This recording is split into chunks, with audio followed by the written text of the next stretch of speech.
नमस्कार। आकाशवाणी जयपुर अजमेर से प्रस्तुत है प्रादेशिक समाचार।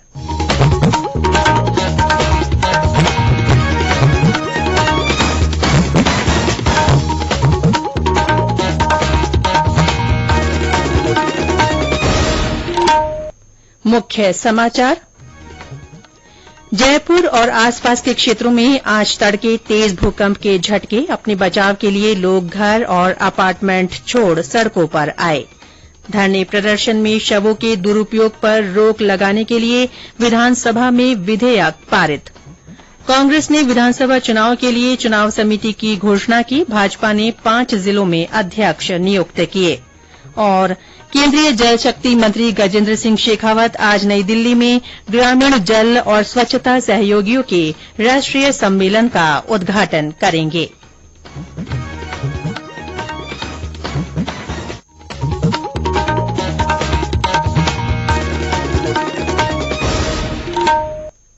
समाचारों के साथ मैं रितिका गुप्ता। और अब समाचार विस्तार से। जयपुर और आसपास के क्षेत्रों में आज सुबह 3 बार भूकंप के तेज झटके महसूस किए गए। पहला भूकंप 4:09 पर आया, जिसकी तीव्रता रिक्टर स्केल पर 4.4 रही। दूसरा झटका सुबह 4:22 पर और तीसरा 4:25 पर महसूस किया गया। राष्ट्रीय भूकंप विज्ञान केंद्र के अनुसार इसका केंद्र जयपुर में ही था। हमारे संवाददाता ने बताया कि भूकंप से जान माल के नुकसान की कोई खबर नहीं है। आज अलसुबह आए भूकंप के झटकों ने जयपुर शहर को हिलाकर रख दिया। भूकंप इतना तेज था कि लोगों को तेज आवाजें सुनाई दी, जिससे लोगों की नींद टूट गई। डरे सहमे लोग घर और अपार्टमेंट छोड़कर सड़कों पर आ गए। जयपुर के आसपास वाले शहरों तथा अन्य जिलों में भी भूकंप के झटके महसूस किए गए। जितेंद्र द्विवेदी, आकाशवाणी समाचार, जयपुर। राज्य विधानसभा ने राजस्थान मृत शरीर सम्मान विधेयक 2023 को ध्वनि मत से पारित कर दिया है। इससे अब धरने प्रदर्शन में शवों के दुरुपयोग पर रोक लगेगी। इस विधेयक पर चर्चा के जवाब में संसदीय कार्य मंत्री शांति कुमार धारीवाल ने कहा कि ये विधेयक मृत शरीरों की गरिमा को सुनिश्चित करते हुए इनके धरने प्रदर्शन में किए जाने वाले दुरुपयोग पर प्रभावी रोक लगाएगा। इस विधेयक से लावारिस शवों की डीएनए और जेनेटिक प्रोफाइलिंग कर डाटा संरक्षित भी किया जाएगा, ताकि भविष्य में उनकी पहचान हो सके।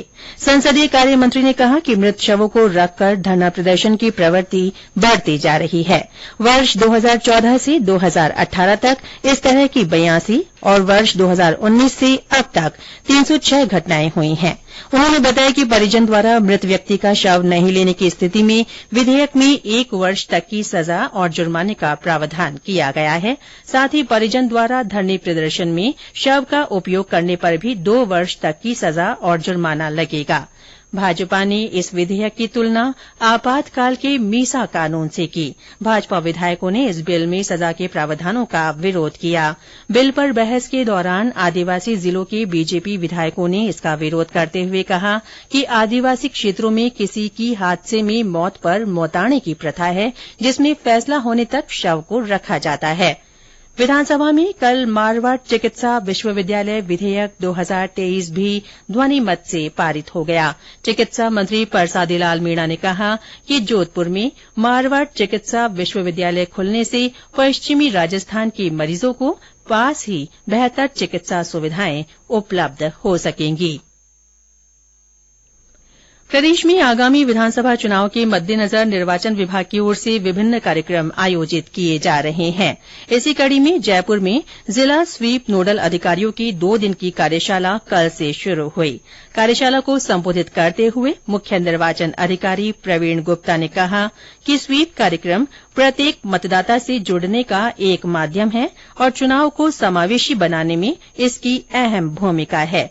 उन्होंने कहा कि प्रदेश में मतदान प्रतिशत को बढ़ाने के लिए मिशन 75 संचालित किया जा रहा है। इसमें कम प्रतिशत वाले मतदान केंद्रों को चिन्हित कर 75% मतदान का लक्ष्य रखा गया है।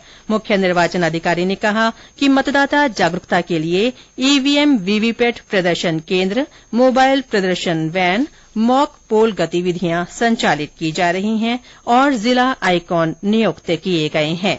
कार्यशाला में भारत निर्वाचन आयोग के प्रतिनिधि संतोष कुमार, साधना राउत, लवकुश यादव और आरके सिंह ने जिलेवार वोटर टर्न आउट की स्थिति और कार्य योजना की समीक्षा की तथा वोटर टर्न आउट को बेहतर बनाने के संबंध में सुझाव दिए। इधर जालौर के विभिन्न कस्बों में स्वीप गतिविधियों के तहत मतदाताओं को ईवीएम और वीवीपैट मशीनों के बारे में जानकारी दी गई। ये समाचार आकाशवाणी जयपुर अजमेर से प्रसारित किए जा रहे हैं। प्रदेश में इस साल के अंत में होने वाले विधानसभा चुनाव के लिए अखिल भारतीय कांग्रेस कमेटी ने चुनाव समिति की घोषणा कर दी है। प्रदेश कांग्रेस अध्यक्ष गोविंद सिंह डोटासरा को समिति का अध्यक्ष बनाया गया है।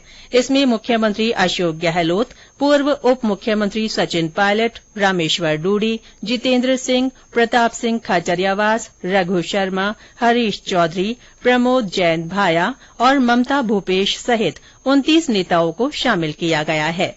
उधर भारतीय जनता पार्टी के प्रदेश अध्यक्ष सीपी जोशी ने 5 जिलों में जिलाध्यक्षों की घोषणा की है। प्रदेश महामंत्री भजनलाल शर्मा ने बताया कि श्रीगंगानगर, हनुमानगढ़, भीलवाड़ा, सिरोही और चित्तौड़गढ़ में जिला अध्यक्ष बनाए गए हैं। केंद्र ने गैर बासमती चावल की पर्याप्त घरेलू उपलब्धता के लिए निर्यात पर रोक लगा दी है। घरेलू स्तर पर एक साल में चावल की कीमतों में 11% की बढ़ोतरी हुई है। उपभोक्ता मामलों के मंत्रालय ने कहा है कि घरेलू बाजार में गैर बासमती चावलों के मूल्य में कमी और उपलब्धता सुनिश्चित करने के लिए पिछले साल अगस्त में 20% निर्यात शुल्क लगाया गया। मंत्रालय ने कहा है कि किसानों को फसल का लाभ सुनिश्चित कराने के लिए सभी प्रयास किए जा रहे हैं। केंद्रीय जल शक्ति मंत्री गजेंद्र सिंह शेखावत आज नई दिल्ली के विज्ञान भवन में ग्रामीण जल, साफ सफाई और स्वच्छता वॉश सहयोगियों के 2 दिवसीय राष्ट्रीय सम्मेलन का उद्घाटन करेंगे। केंद्रीय मंत्री जल जीवन और स्वच्छ भारत मिशन में हुई प्रगति और आगामी विचार विमर्श के लिए वॉश क्षेत्र के हितधारकों को संबोधित करेंगे।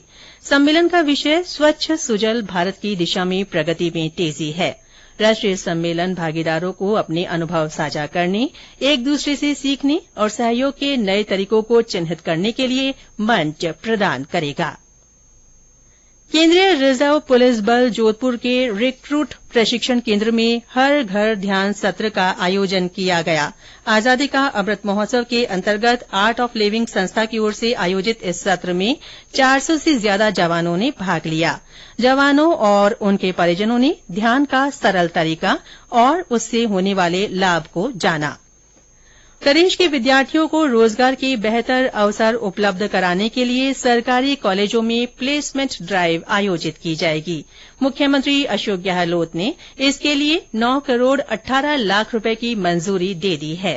पहले चरण में 100 सरकारी कॉलेजों में कैंपस प्लेसमेंट योजना शुरू की जाएगी। प्रदेश के कई जिलों में बारिश का दौर जारी है। राजधानी जयपुर में आज सुबह कुछ स्थानों पर हल्की बरसात हुई। बीकानेर में कल शाम हुई बारिश से लोगों को गर्मी से निजात मिली। भीलवाड़ा, चित्तौड़गढ़, बांसवाड़ा, प्रतापगढ़, उदयपुर और कोटा सहित कई अन्य जिलों में भी पानी बरसने के समाचार हैं। उधर बारां में उमस से लोग परेशान रहे। मौसम विभाग के अनुसार आज चित्तौड़गढ़ और कोटा में अति भारी वर्षा की संभावना है। मौसम केंद्र जयपुर ने आज कुछ अन्य जिलों के लिए भी भारी बारिश का अलर्ट जारी किया है। और अंत में मुख्य समाचार एक बार फिर। जयपुर और आसपास के क्षेत्रों में आज तड़के तेज भूकंप के झटके महसूस किए गए। अपने बचाव के लिए लोग घर और अपार्टमेंट छोड़ सड़कों पर आ गए। धरने प्रदर्शन में शवों के दुरुपयोग पर रोक लगाने के लिए विधानसभा में विधेयक पारित हो गया है। कांग्रेस ने विधानसभा चुनाव के लिए चुनाव समिति की घोषणा की है। भाजपा ने 5 जिलों में अध्यक्ष नियुक्त किए हैं। और केंद्रीय जल शक्ति मंत्री गजेंद्र सिंह शेखावत आज नई दिल्ली में ग्रामीण जल और स्वच्छता सहयोगियों के राष्ट्रीय सम्मेलन का उद्घाटन करेंगे। इसके साथ ही प्रादेशिक समाचार बुलेटिन समाप्त हुआ। नमस्कार।